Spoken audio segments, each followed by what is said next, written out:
This movie tells a story about a woman named Meg who tries to readjust to normalcy after a kidnapping. Meg takes a trip to the woods with her husband Scott to recenter her life. However, this opportunity quickly disappears when Scott's cousin, Madeline, shows up unexpectedly. Madeline's disruptive presence and passive-aggressive behavior wreak havoc on Meg, causing recent wounds to reopen as paranoia and nightmares ensue.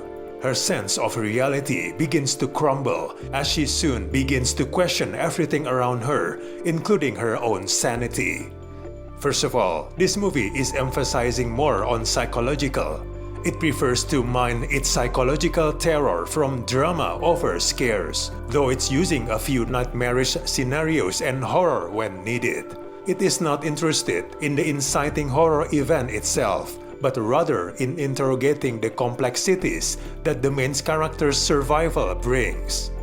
The movie teases menace out of family tradition, observing how the unspoken histories of close family members can look more like bizarre rituals to an outsider. The scenes between Meg and Madeline strain with prickly, sometimes agonizing social tension. Unfortunately, the dynamics among the characters falter progressively to the point where we're not sure whom to trust, Meg's judgment, or the comfort of strangers.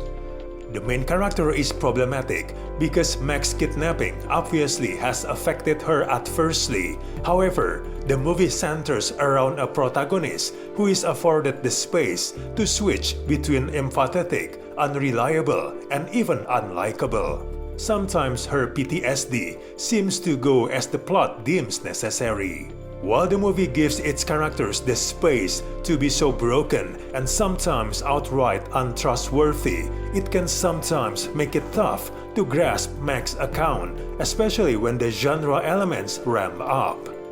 The decision to merge the psychological and social aspect with supernatural stuff becomes a problem. The movie spends considerable effort trying to conjure supernatural distress for its protagonist, only to retreat into bland drama territory once the atmosphere wears off. The movie's erratic and occasionally volatile nature in tone and genre makes it feel really incoherent. Red herrings and thematic teases enter the equation, but the movie refuses to give any answer. In the end, the movie fails to give us any argument why any of it matters. The experience of actually watching it all unfold is really annoying. Overall, this movie is a waste of time. We do not recommend this movie at all.